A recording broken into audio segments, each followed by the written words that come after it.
Okay, so our final example of an Atwood for this section is going to be one that looks like this. We have a pulley here, and we have block 2 on the ramp and block 1 on just hanging.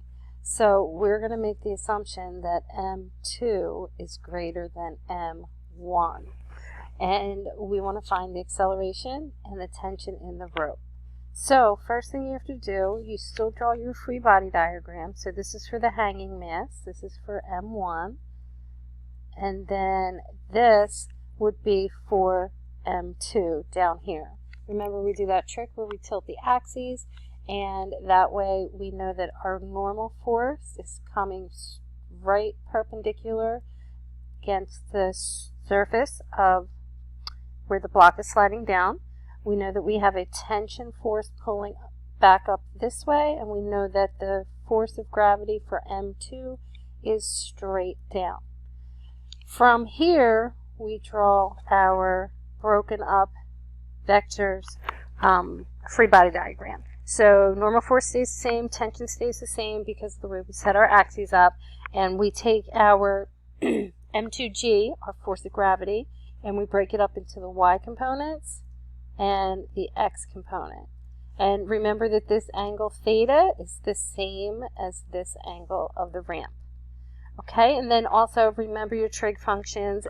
In this case, our y component is going to be m2g cosine theta, and our x component will then be m1g sine theta.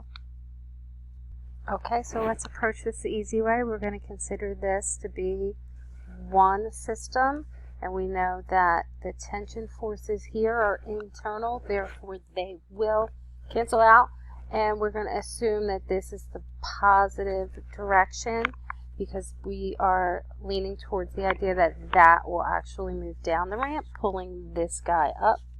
So we'll look at Newton's second law for a system. Now, I just did this to exaggerate. You don't really need those subscripts, but the sum of all the forces external to this system is going to be equal to the mass, the total mass of the system times the acceleration of the system. So if we remember back to our free body diagram, the force that's going to be causing that is the x component of block 2, so m2g sine theta, minus this force here, which is m1g, is going to be equal to the total mass, m1 plus m2, times the acceleration. And then you can simply solve for the acceleration of the system, and we get m2g sine theta minus m1g all over the total mass times the acceleration. And then, of course, we like to neaten that up a little bit and keep all of the mass terms together. M2 sine theta minus M1 all over M1 plus M2 times G. And there you have it. We're going to use this now to go back and figure out the tension. Let's use the information from the easier of the two. We have tension and M1G. So if we sum up all the forces here,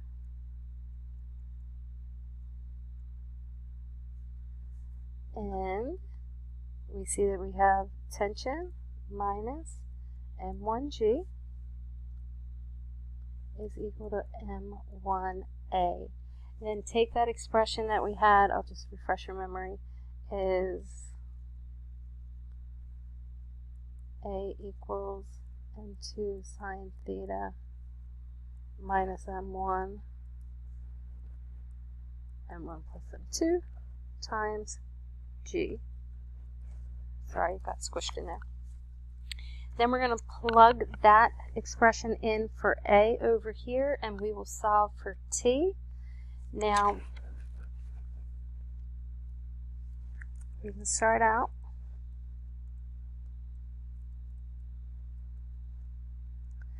like so.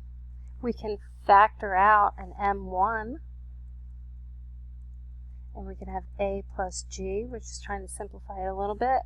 And then we're going to pop him in and fancy up some algebra there and see if you can come up with this expression. So jot this down.